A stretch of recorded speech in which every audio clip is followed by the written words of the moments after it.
Seigneur, et nos regards sont fixés vers toi et vers toi seul. Et toute cette louange, c'est à toi et à toi seul que nous l'adressons. Prends plaisir, Seigneur, à notre louange, à notre adoration. Nous savons que tu nous transformes dans la même image que toi quand nous t'adorons. Et nous savons qu'au milieu de louanges, ton peuple, tu sièges. Tu le fais déjà et tu bénis ton peuple. Toutes les forces des ténèbres sont boutées dehors. Seul le Saint-Esprit règne et opère en ces lieux. Que Jésus soit élevé et lui seul. Le royaume de Dieu est celui que nous avons en ces lieux pour manifester la puissance de l'Éternel. Nous recevons toutes choses par la foi et nous le verrons s'accomplir au nom de Jésus-Christ. Et tout le peuple de Dieu, nous disons Amen. Amen. Amen. Amen. Amen. Amen. Amen. Amen. Gloire à Jésus. Frères et sœurs, encore une fois, bonsoir. Nous sommes heureux de partager la parole de Dieu encore aujourd'hui. Et le Seigneur est toujours le même, il ne change pas. Et nous allons encore voir sa gloire, comment elle se manifeste.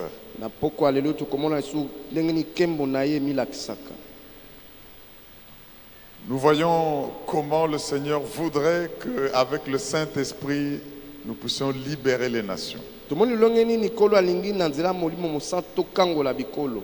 Libérer les nations, ça implique le monde et les domaines tant visibles que invisibles.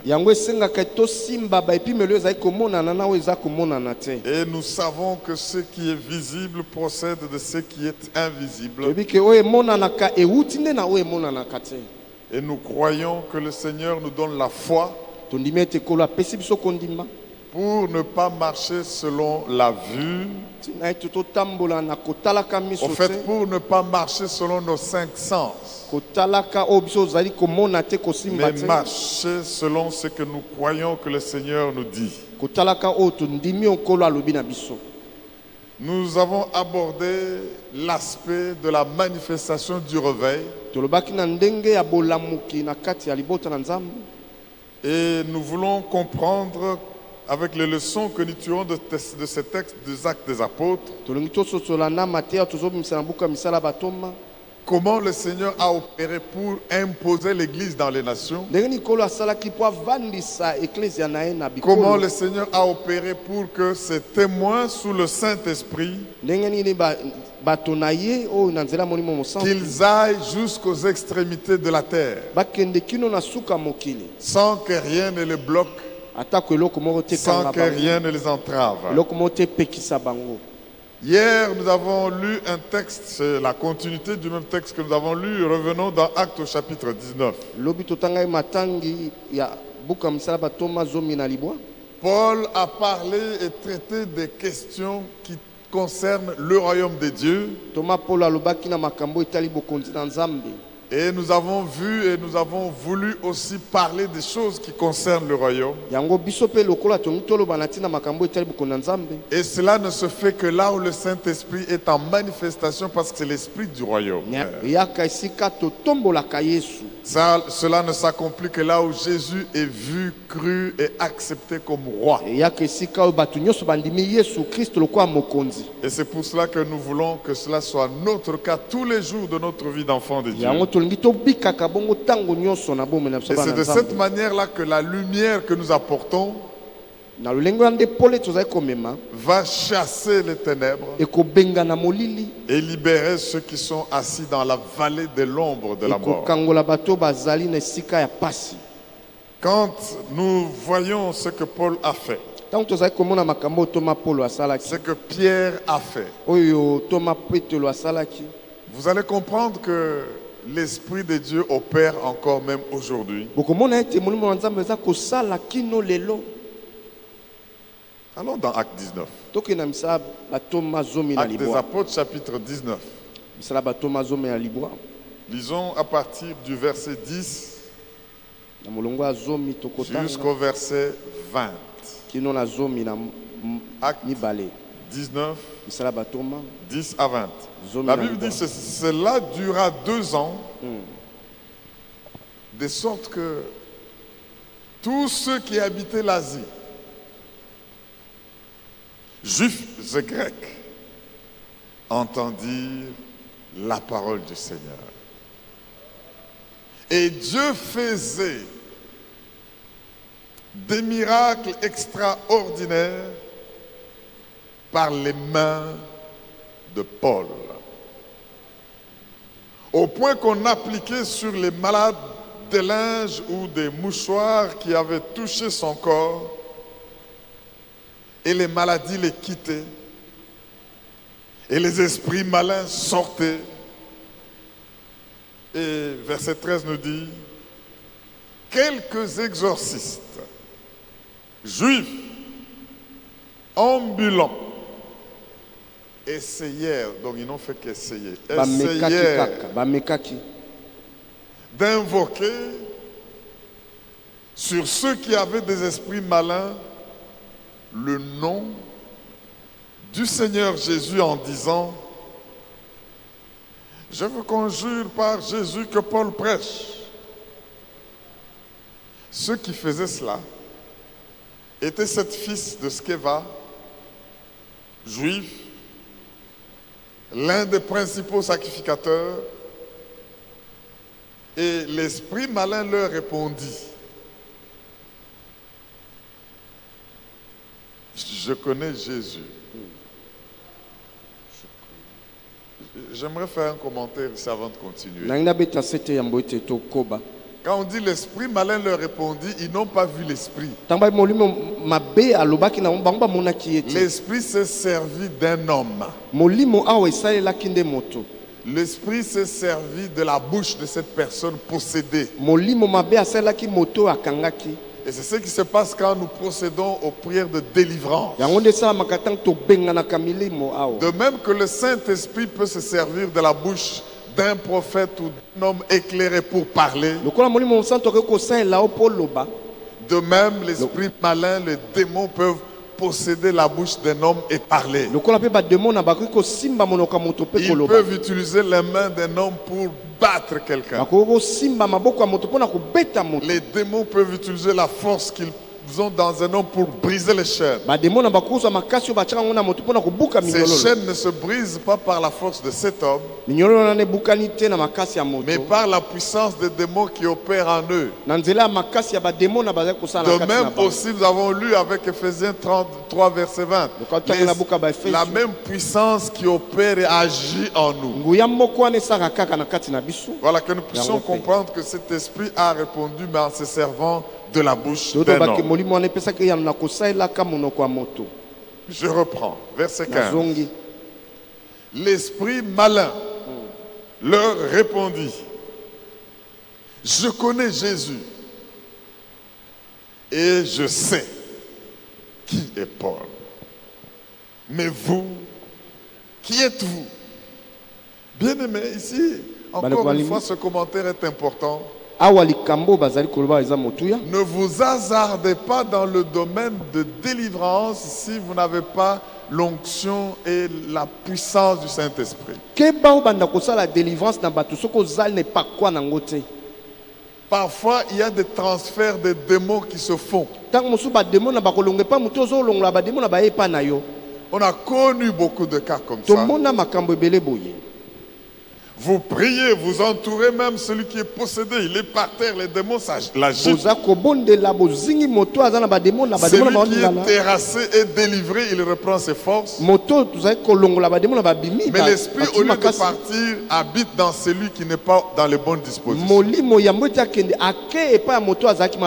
Et vous êtes obligé maintenant de commencer à travailler pour libérer votre frère ou votre soeur qui habitait par l'esprit.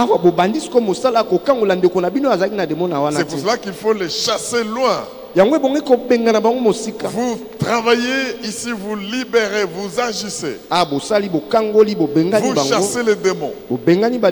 Entre-temps, ils fuient, ils peuvent même aller vous attendre à la maison. Vous trouvez un enfant qui convulse là-bas. Malade. Terrassé. Et vous devez encore travailler pour libérer. C'est pour dire que ce monde-là, nous ne devons pas en avoir peur. Celui qui est en nous est plus fort que celui qui est dans le monde. Mais nous devons être sûrs que nous ne sommes pas des aventuriers. Comme ces exorcistes qui essayaient. La Bible dit que quelques exorcistes essayèrent. Et l'esprit malin leur répond. Vous savez, mes frères et sœurs, le jour où vous décidez de donner votre vie à Jésus-Christ comme Sauveur, Seigneur, le jour où, comme les 7 disciples au début de ce chapitre ont reçu Jésus, le jour où le Saint-Esprit est descendu sur eux, leurs noms sont effacés de la liste de ceux qui sont dans le monde des ténèbres. Ils sont transférés dans le royaume de Dieu, le royaume de la lumière. Les démons le savent. Les anges le savent. De sorte que quand tu veux maintenant agir, ou on sait que c'est un aventurier de notre monde qui agit, ça ne nous inquiète pas. Ou on sait que non, celui-là, il est de ceux-là qui sont utilisés par la puissance de Dieu. Et que la présence de Dieu est avec eux. Quand la gloire de Dieu est avec vous, quand le Saint-Esprit est en action avec vous,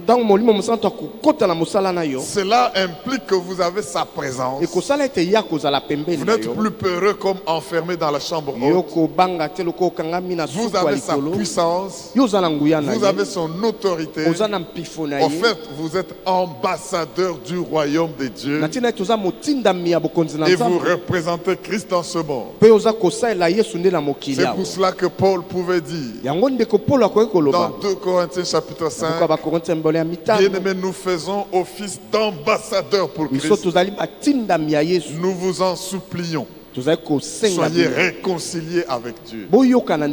Alors, ces aventuriers ici, ces exorcistes ne devaient pas engager le nom de Jésus. Ces exorcistes ne devaient pas invoquer le nom de Jésus. Les démons savent qui doit invoquer le nom de Jésus. Les démons savent qui est le temple du Saint-Esprit et quand il ordonne, les choses arrivent telles qu'ils l'ont dit, parce que ce n'est pas eux mais le Saint-Esprit qui est en eux. C'est pour cela, mes frères et sœurs, nous devons avoir une foi qui sauve. En fait, nous allons parler aujourd'hui de la véritable foi qui sauve. La véritable foi qui fait véhiculer la puissance du Saint-Esprit.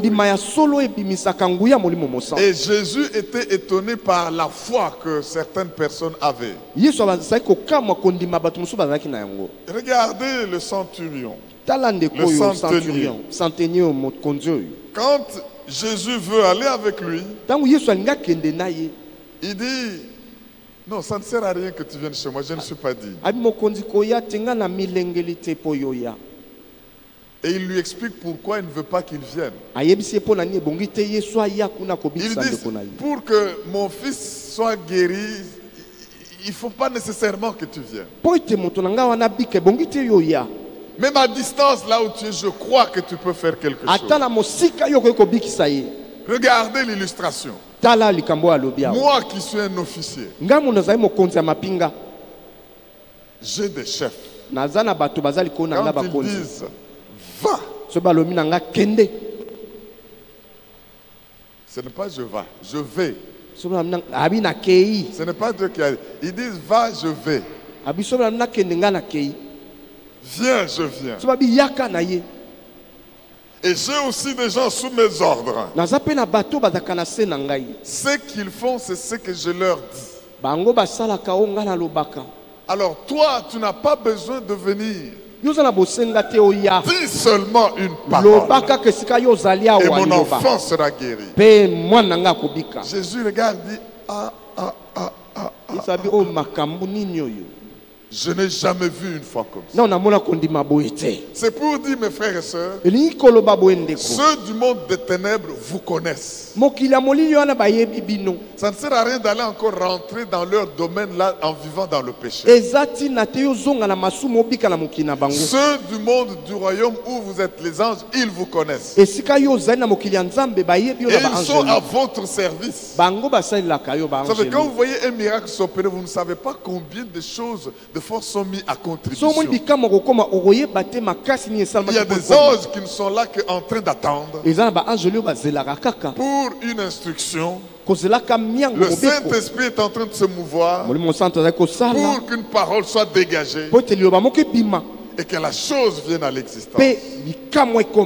Il faut, mes frères et sœurs, que nous puissions être conscients de cela, savoir que les démons nous voient, nous nous connaissent, nous ne devons plus être conscients en complicité avec eux. Nous devons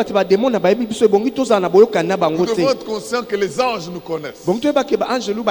Ils savent quelle est l'autorité de laquelle nous sommes investis. Il nous faut seulement ordonner et les choses arrivent. Sois prêt à être utilisé par le Saint-Esprit. Parce que tu es ambassadeur pour Jésus-Christ. Et tu es appelé à faire quelque chose pour que les hommes soient réconciliés. Et par cette réconciliation, ils sont en bonne relation, en bon terme avec leur Dieu. En fait, ils sont en paix. N'oubliez pas que nous avons parlé de deux types de paix. La paix horizontale entre nous et les hommes a commencé par la paix avec nous-mêmes. Il y a des gens qui vivent des contradictions dans leur cœur. Il y a des gens qui vivent des contradictions dans leur vie. Ils sont comme disloqués, ils ne sont pas en paix. Mais quand tu reçois Jésus-Christ, on te pardonne les péchés. Tu commences par avoir une paix intérieure. Une paix que les biens de ce monde ne peuvent pas te donner. Et cette paix s'établit aussi avec les hommes. Parce que tu es en paix avec le Dieu de ces hommes. Et alors, en ce moment-là, tu as une joie même au milieu des tourments. Le monde des ténèbres te connaît. Le monde de lumière te connaît. Alors marche et ne reviens pas en arrière. Sache que tu es connu. Paul n'avait pas besoin de dire on me connaît, on ne me connaît pas, mais le fait qu'il a eu le Saint-Esprit, le monde des ténèbres. Ils l'ont utilisé quand il était persécuteur de l'Église. Et dès que le Seigneur l'a visité et qu'il a été appelé à servir Jésus, ils ont su qu'il n'est plus des nôtres. Ils ont su que nous ne pouvons plus l'utiliser. Ils le connaissent. Alors, l'esprit malin lui répondit. Je reviens au verset 15. Nous sommes dans Acte 19. L'esprit malin leur répondit. Je connais Jésus. Et je sais qui est Paul. Est-ce que tu peux mettre ton nom à la place de Paul? Parce que Paul n'est plus. Pierre n'est plus. Ces apôtres de l'église primitive ne sont plus. Mais Jésus-Christ est vivant aujourd'hui. Et il opère. Il a besoin des mains et des pieds des hommes et des femmes qu'il peut utiliser. L'esprit malin lui répondit. Je connais Jésus et je sais qui est Kalonji. Mais vous, qui êtes-vous? Il n'a même pas attendu la réponse. Parce qu'ils ne pouvaient pas lui donner. Ils allaient dire quoi? Fils de Skeva.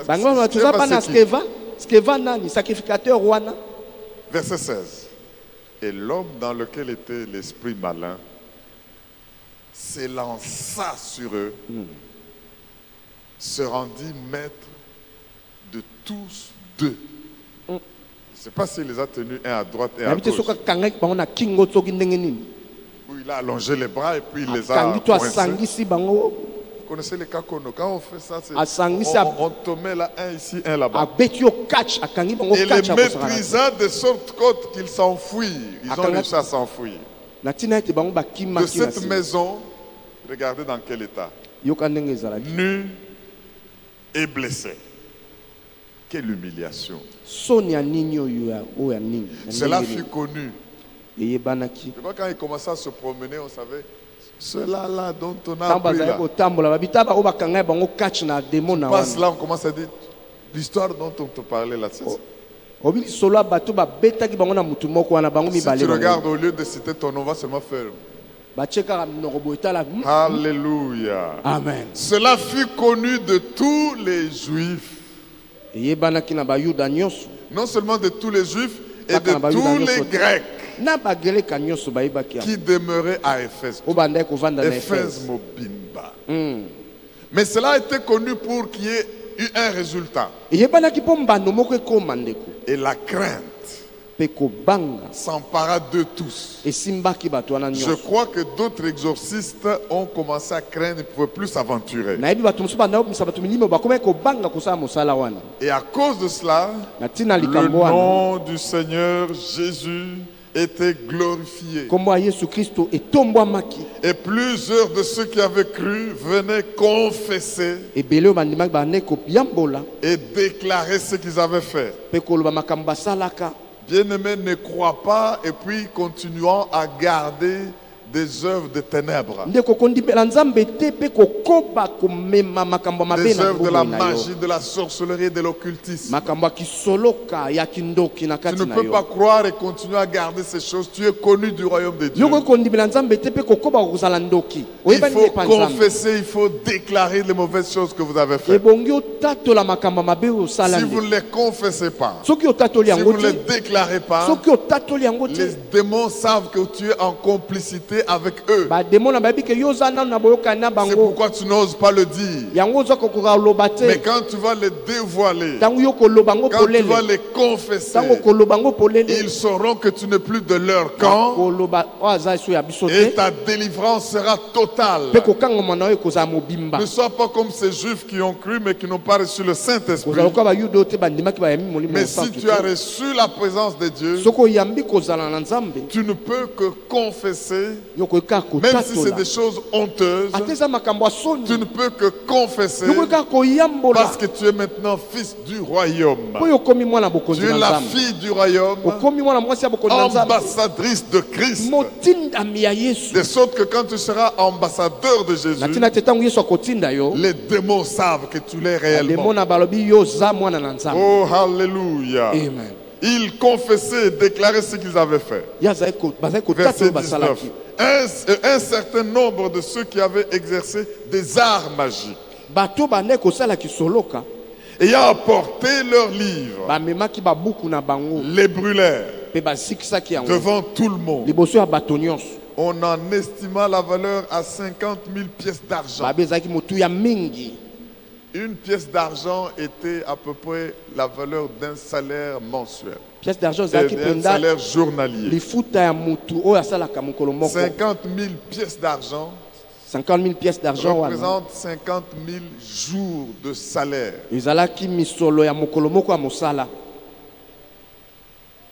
Alléluia. C'est beaucoup d'argent. Bien-aimé, il faut brûler ces choses-là. Vous avez participé à des milieux magiques et à des occultismes. On vous vend des monographies, vous les payez avec votre argent. Et puis on vous dit quand vous allez vouloir quitter, retournez-les. Ne les retournez pas.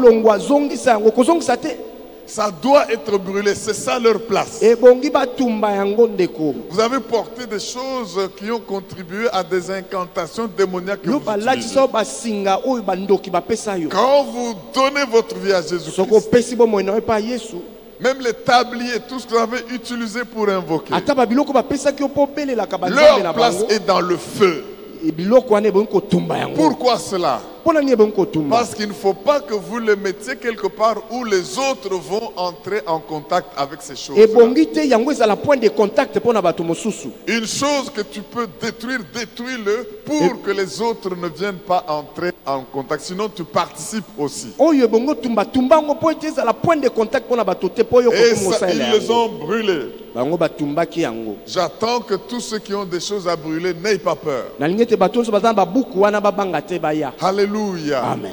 On a vu des gens qui avaient des maisonnettes dans leur maison, des pièces où ils faisaient des incantations. Des gens qui avaient des comment on l'appelle? Des sanctuaires.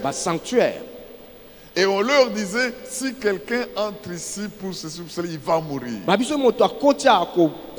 Des gens sont venus nous voir. J'ai donné ma vie à Jésus. Mais il y a un coin où je ne peux pas entrer. Même ma femme ou mes enfants, personne n'a le droit d'entrer. S'il n'est pas dans l'état d'incantation. Qu'est-ce que je fais? Oh, ces choses-là, n'ayez pas peur. C'est lui qui est en vous. Il est connu même par les démons. C'est lui qui est en vous. Il est plus fort que celui qui est dans le monde. Et nous sommes allés, on a invoqué le nom de Jésus. Et en ce moment-là, on ne connaissait même pas très bien Jésus. Mais on savait une vérité. C'est que derrière le nom de Jésus, il y a la puissance, il y a la présence de Jésus. Et on est allé, on a pris, on a cassé la porte là-bas. On a brûlé ce qu'il y avait. Et la joie était grande. Cette maison qui était hantée et envoûtée était devenue vivable. La nuit, les gens entendaient des voix. La nuit, les gens entendaient des choses se secouer sur des plafonds, des gens qui marchaient. Mais quand nous avons invoqué le nom de Jésus-Christ, oh, ce nom libère, Seigneur. Bien-aimé, le nom de Jésus est puissant. C'est pourquoi la Bible dit que c'est une forte tour. Le nom de l'Éternel, le juste, s'y abrite et il est en sécurité. Prenons 30 secondes pour acclamer le nom de Jésus. Juste 30 secondes pour acclamer le nom de Jésus. Merci Jésus. Alléluia. Merci Jésus. Il reste 10 secondes, acclame-le. Oh, il reste 5 secondes pour un cri de joie. Jésus est libérateur. Jésus est Seigneur. Alléluia. Amen. Au nom de Jésus. Veuillez vous asseoir, bien-aimé. Au verset 20, c'est ainsi que la parole du Seigneur croissait en puissance et en force. C'est ainsi que la parole du Seigneur croissait en force et en puissance. Nous avons vu, bien-aimés, que Jésus agit encore aujourd'hui. Et dans cette histoire de Acte 3, où Pierre et Jean allaient au temple, et ce mendiant, ils l'ont libéré. Lui attendait l'argent, mais eux lui ont dit, je n'ai pas l'or, je n'ai pas l'argent, mais ce que j'ai la présence de Jésus. J'ai la puissance de Jésus. J'ai l'autorité du nom de Jésus-Christ. J'ai le royaume de Dieu avec moi. Ce que j'ai, je te le donne. Au nom de Jésus-Christ, lève-toi et marche. Ils lui ont tendu la main. Il l'a tenu à la droite. L'homme a cru. Il s'est levé et il a commencé à sauter. Oh, merci Seigneur. pour ce genre de foi dans le nom de Jésus. Vous savez, tu ne vas libérer qu'avec ce que tu as. Pierre a dû utiliser ce qu'il avait. Quand vous allez dans Exode 4, Dieu a demandé à Moïse qui discutait pour ne pas aller libérer les enfants d'Israël de l'Égypte. Vous savez, la première question que le Seigneur a posée à Moïse: qu'as-tu dans la main? Parce que c'est ce que tu as que tu vas utiliser. Si tu as l'or et l'argent, tu peux l'utiliser. Mais nous avons vu que le vrai besoin de cet homme n'était pas l'or et l'argent. Le vrai besoin de cet homme n'était pas de lui organiser une structure sociale pour l'aider. Ça allait le laisser toujours en train d'être mendiant. Mais le vrai besoin de cet homme était en ce qu'il soit transformé de son intérieur et que cette transformation de l'esprit affecte son extérieur, qu'il puisse se lever pour maintenant faire l'œuvre de Dieu et recevoir des bénédictions qui peuvent affecter les autres. Bien-aimés, nous devons comprendre cette vérité profonde. Même le besoin de notre nation ici, si vous la voyez comme cet homme mendiant, il est à côté du temple, il n'entre pas dans la maison de Dieu. Il n'y a que les bienfaiteurs qui viennent lui tendent une aumône, chacun selon ce qu'il peut vouloir. Mais apparemment c'est vrai qu'on croit qu'il a besoin de ça. Apparemment on croit que notre nation a besoin de ces aides-là. Mais la vérité n'est pas là. La vérité est qu'on doit nous travailler de l'intérieur pour que notre esprit de Congolais, notre esprit de nation restaurée, nous pouvons, comme le grand éléphant, non pas rester couché par terre, mais nous lever, commencer à sauter et marcher, entrer dans la maison de Dieu, et alors libérer tous nos potentiels et bénir beaucoup d'autres autour de nous. Cette image m'est venue aujourd'hui quand je méditais. Nous sommes là avec des potentialités, des capacités, mais ne marchons pas. Toujours en train de monter. Oh l'église, tu n'as pas l'or et l'argent à donner à la RDC, mais ce que tu as, c'est la puissance de Jésus-Christ. Mais ce que tu as, c'est l'autorité de Jésus-Christ.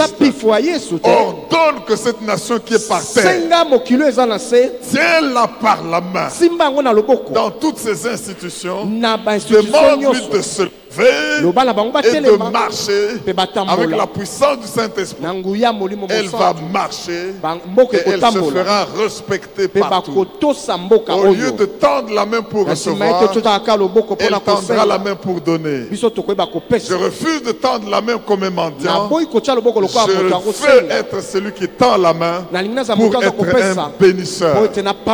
Ne dit-on pas que la main qui reçoit est en dessous de celle qui donne?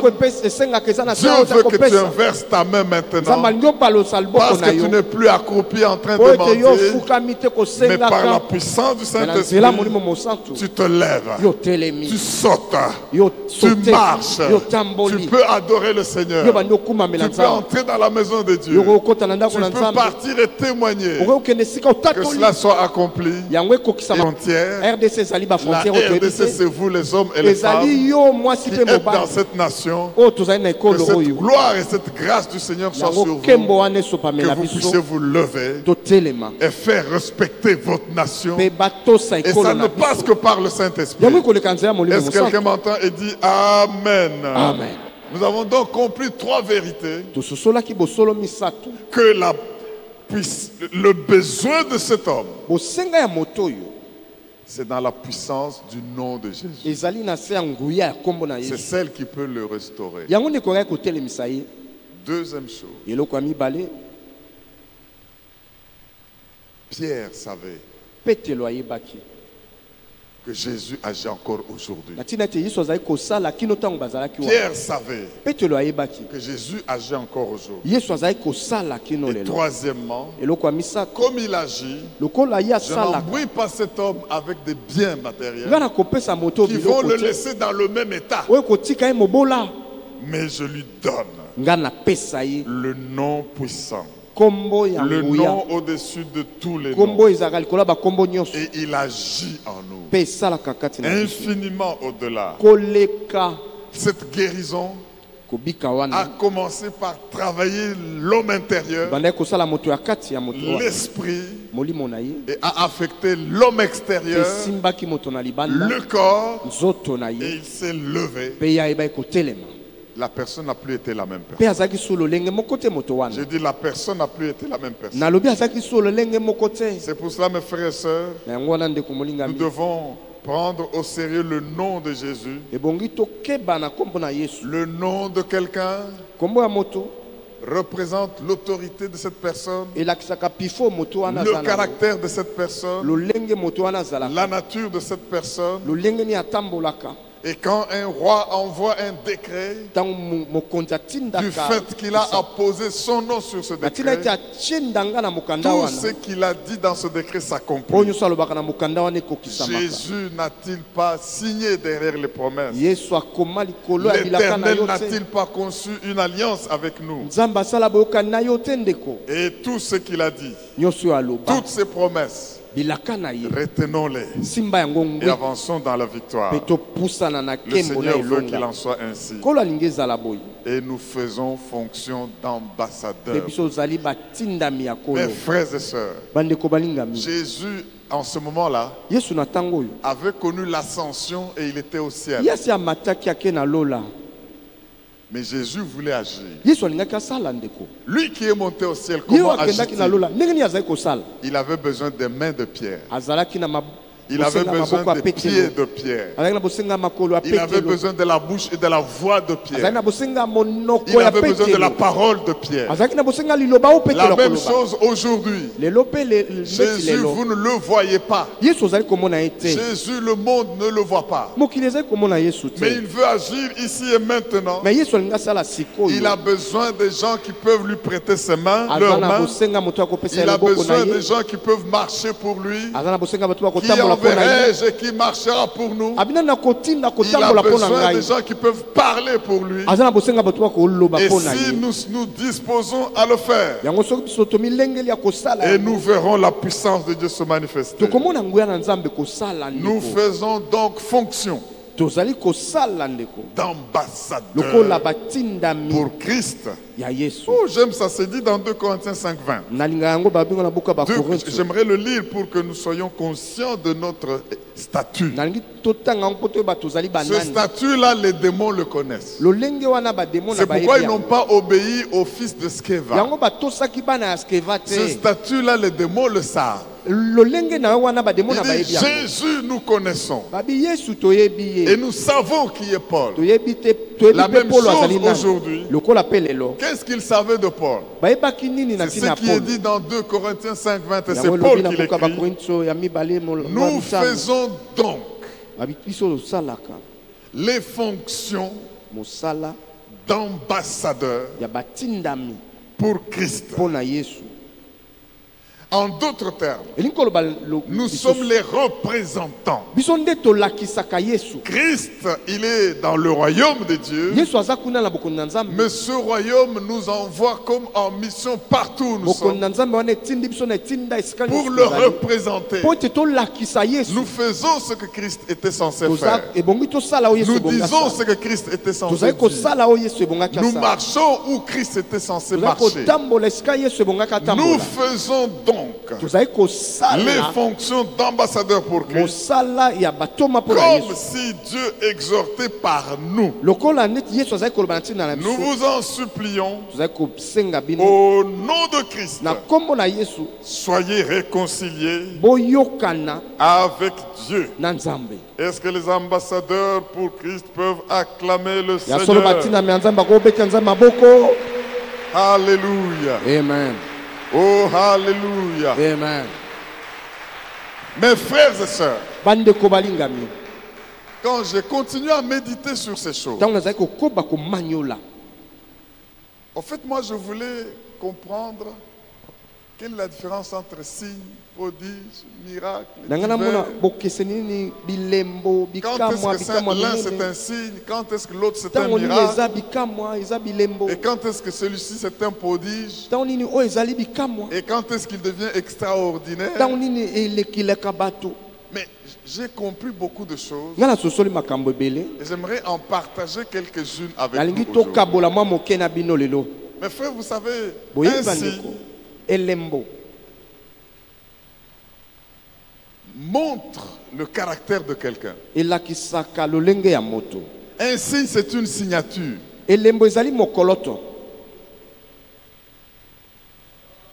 Dès que vous voyez le ciel s'obscurcir avec une grande chaleur pendant cette période, c'est un signe qu'il va pleuvoir.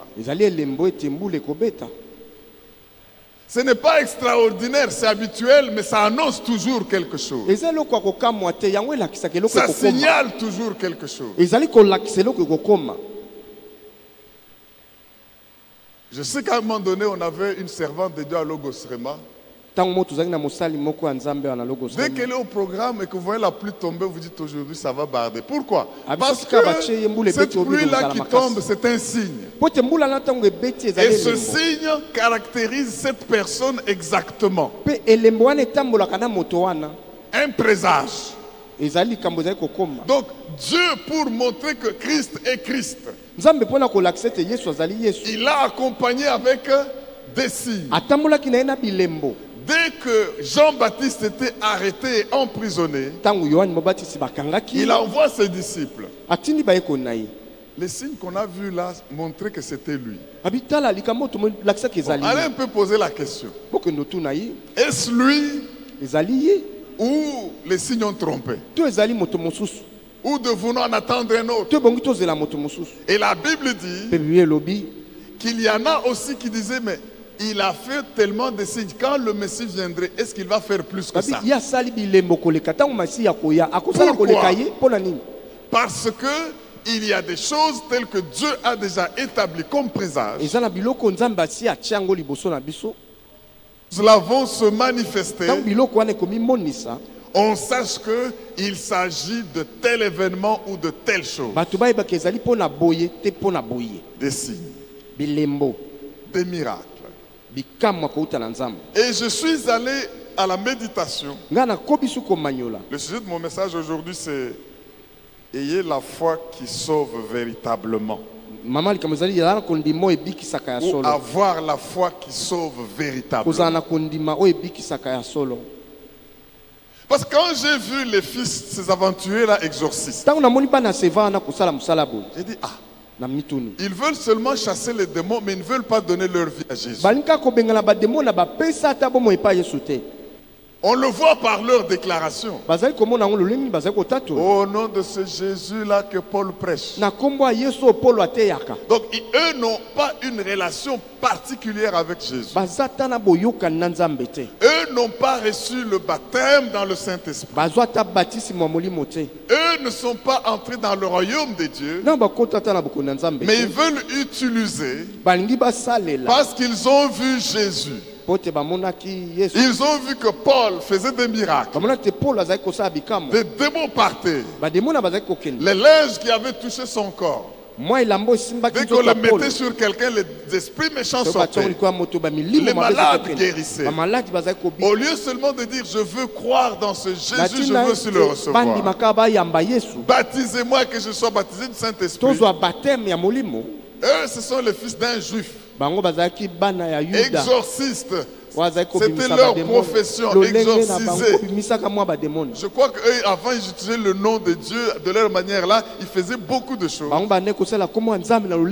Et parfois, ça marchait. Mais ils voient maintenant qu'il y a ici une très grande puissance. Ils commencent à dire, au nom de ce Jésus, que Paul prêche. C'est ça qui a énervé les démons. Ils pouvaient exorciser comme avant. Mais dès qu'il a touché le nom de Jésus, sans en être l'ambassadeur, sans être le représentant, même les démons se sont fâchés. Alors je me suis posé la question, bien aimé. Donc on peut chercher, on peut voir les miracles sans se convertir. On peut voir les miracles et croire que Jésus est fils de Dieu, mais sans se convertir. Je suis remonté à la tête au début de l'histoire de Nicodème.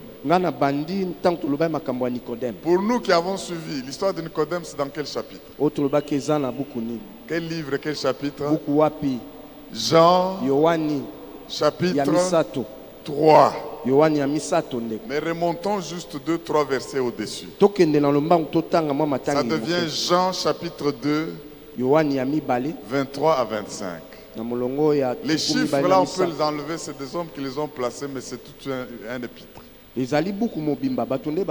quand nous lisons l'ensemble maintenant, en ne considérant pas les chiffres des chapitres,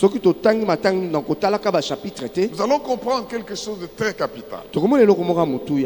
Jean chapitre 2, le verset 23 à 25. C'est quand tu quittes le verset 25 et tu entres dans 3, il y avait un homme qui était Nicodème.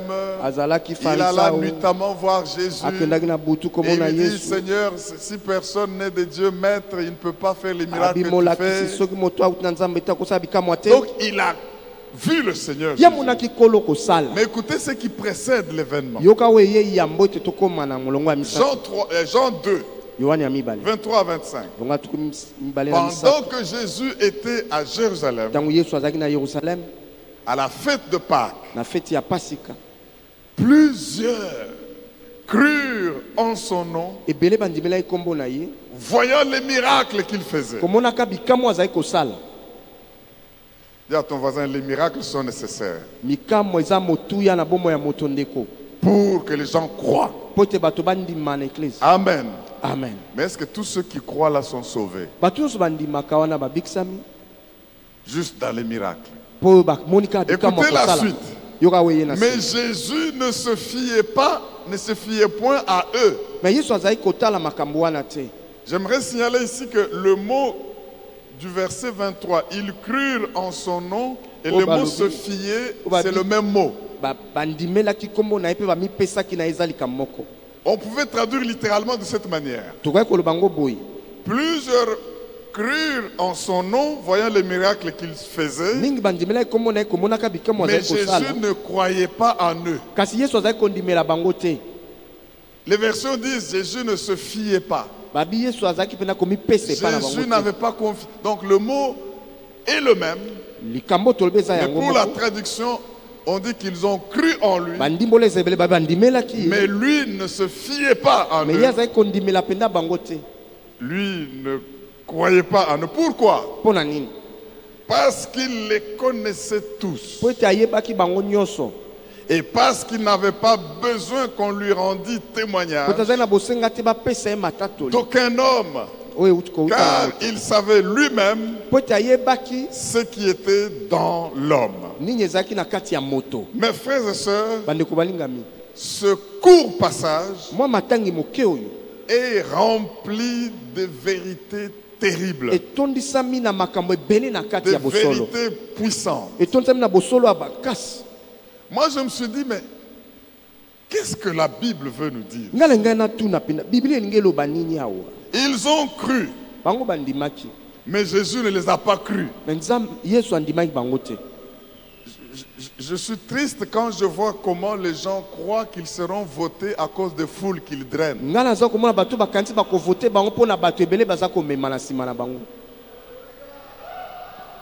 Je veux le reprendre. Les gens se séduisent en croyant qu'ils seront élus à cause des foules qu'ils ont vues drainer. Mais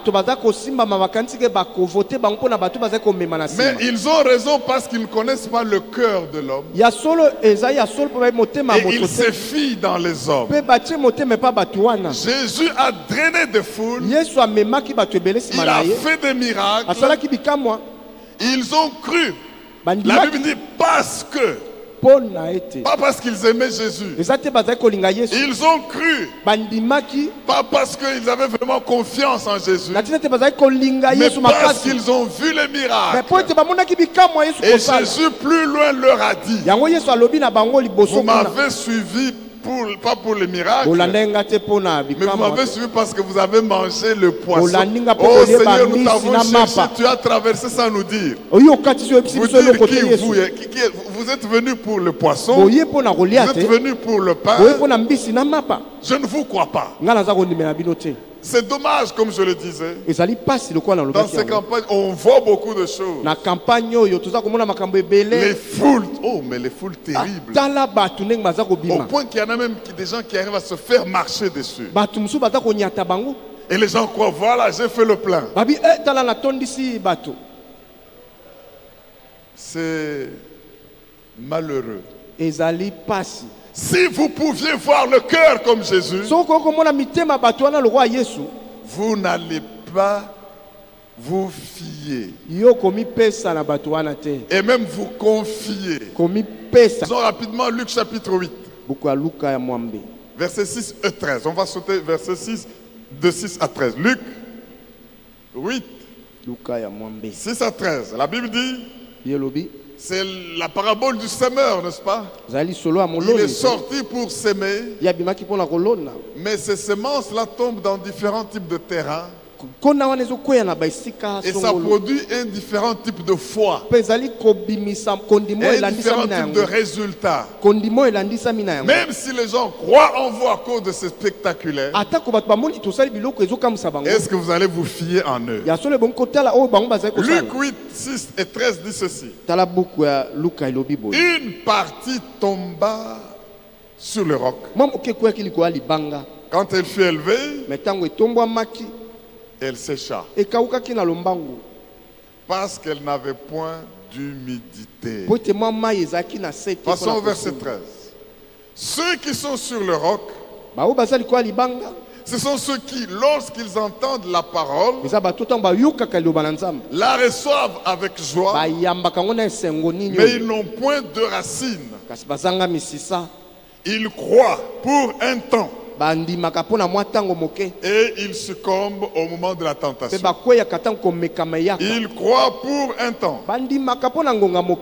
et puis ils succombent au moment de la tentation. Mes frères et sœurs, Jésus sait qu'il y a des gens qui croient aujourd'hui, mais ils peuvent me renier demain. Ils croient aujourd'hui, ils jettent des pagnes, ils jettent les vêtements et les rameaux. Je marche dessus.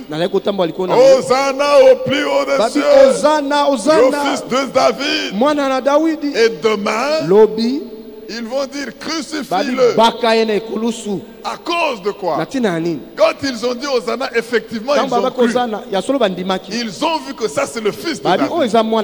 Ils ont vu les signes. Ils ont vu les miracles. Ils ont vu les prodiges. Mais Jésus ne se fie pas en eux. Vous savez la conséquence, bien-aimé? Quand Jésus ne se fie pas en eux, il ne peut pas leur donner son Saint-Esprit.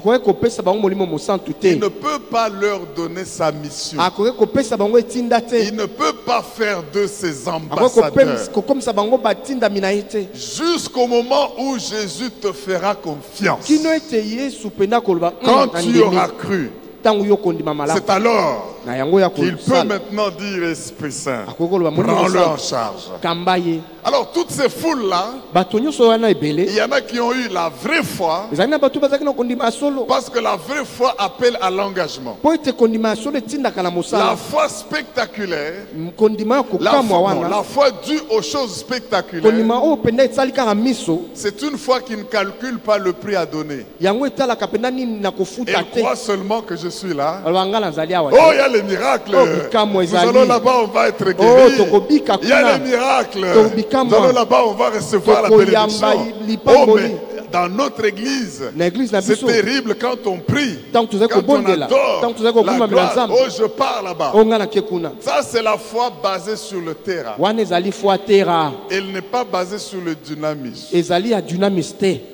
Ça, c'est un deuxième terme de signes et prodiges. Dans le mot dynamisme, c'est ce que Paul utilise dans Romains 1,6. Je n'ai point honte de l'évangile parce que c'est la puissance de Dieu pour le salut de quiconque croit, du juif en premier et du grec après.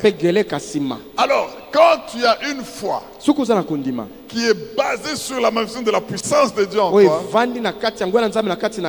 tu crois, mais tu acceptes le prix à payer. Tu crois, tu sais qu'il y aura des épreuves, mais je vais avancer. Tu crois, tu sais que je ne veux pas mettre la main à la charrue et puis rentrer et regarder en arrière.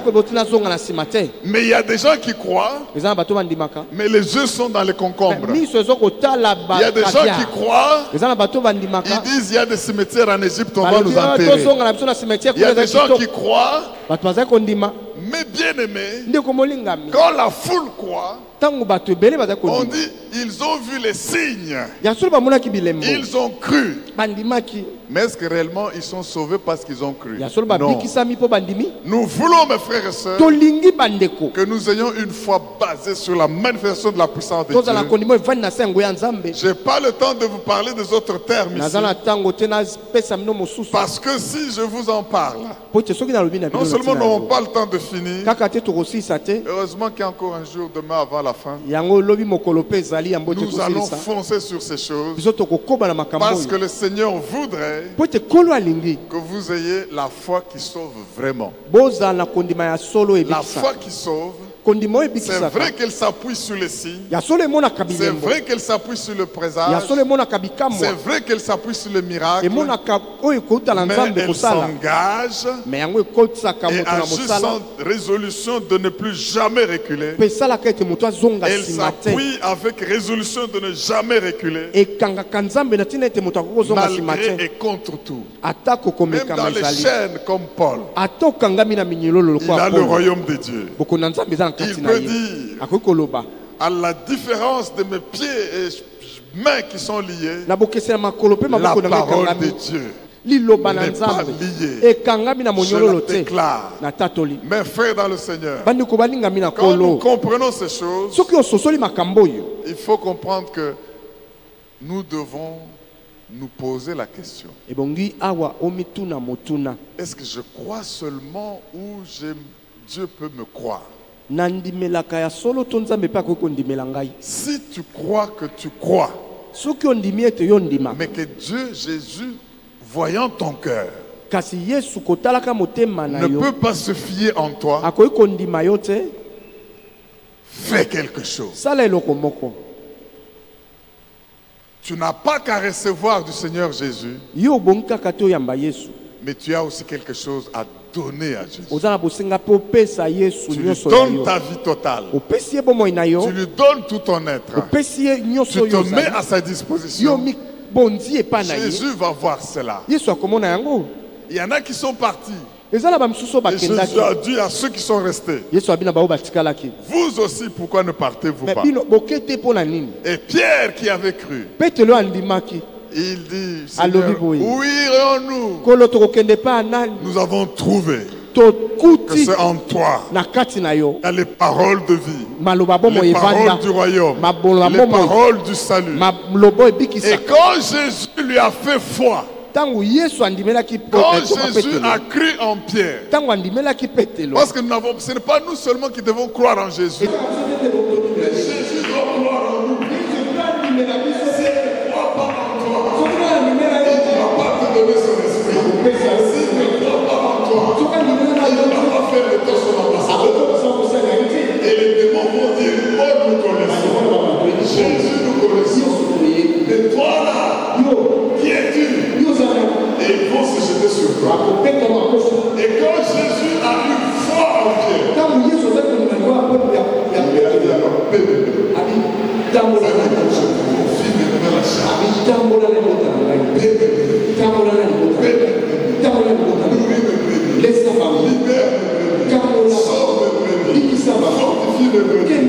Je te donne cette mission. Parce que maintenant, moi qui vois le Père, sans l'air, je vois que ta foi est bénie. Non seulement tu es sauvé, je fais de toi un sauveur de soi. Est-ce que quelqu'un peut dire Alléluia? Acclamez le roi.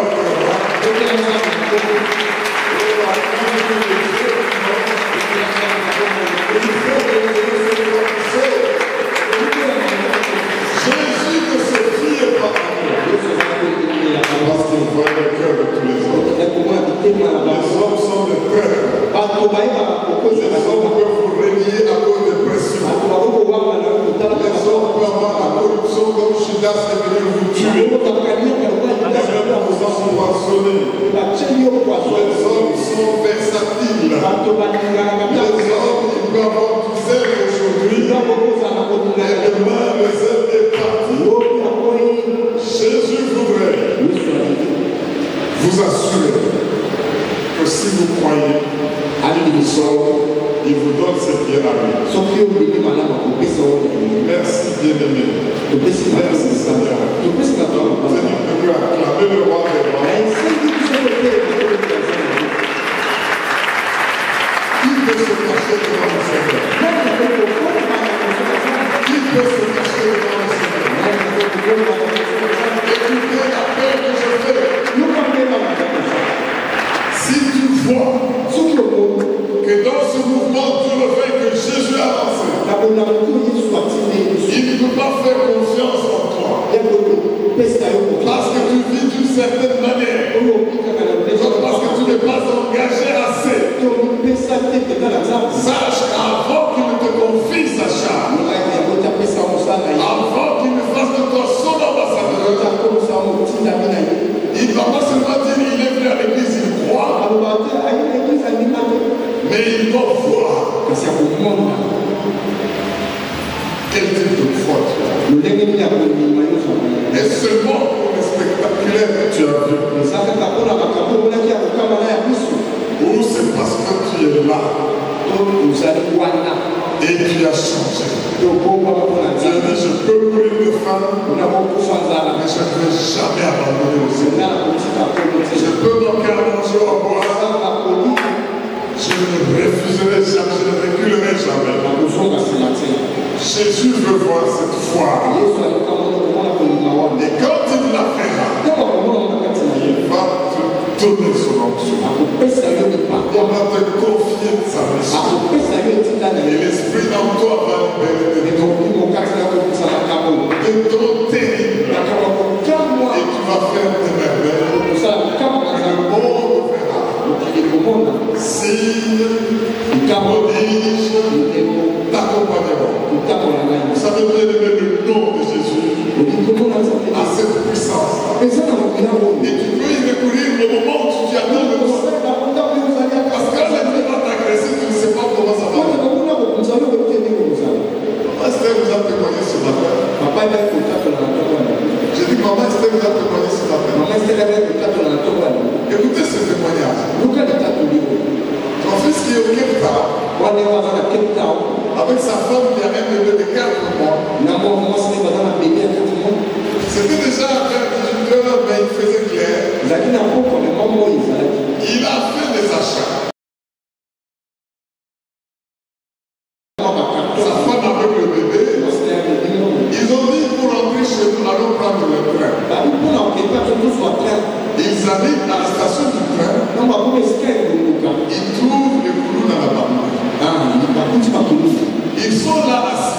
Des gens bizarres. Des gens qui ne respectent pas la vie. Dès qu'il a fait ça, il a dit à sa femme.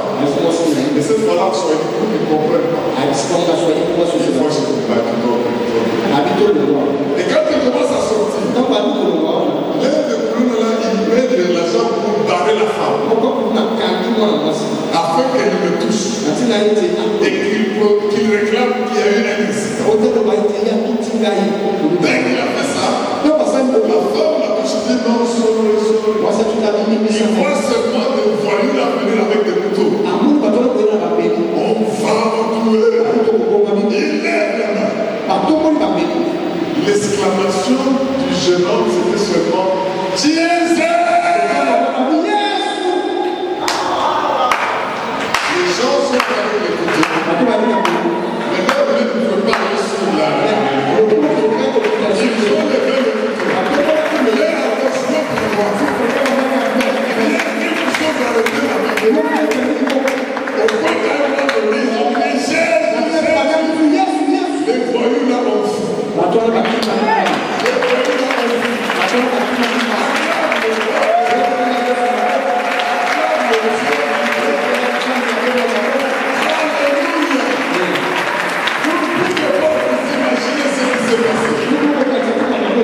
Les gros voyous ont fouillé un bébé de 4 mois. Un homme et une femme.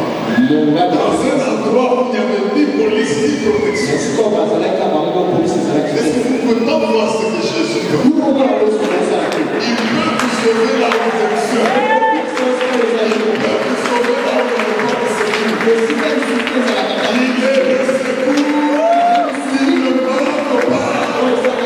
Quand le pécheur achète le nom de Jésus, il véhicule la puissance. Il n'était pas seul.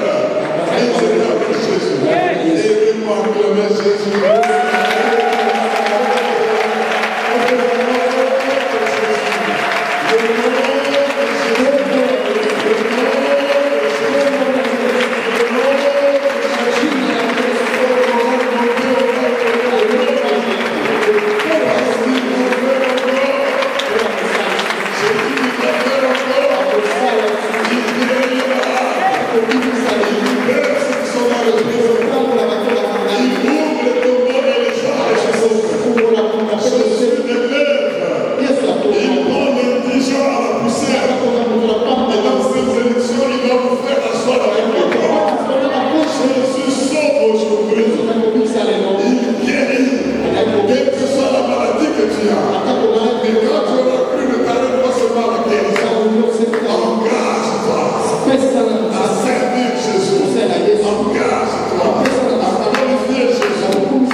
Il fait encore.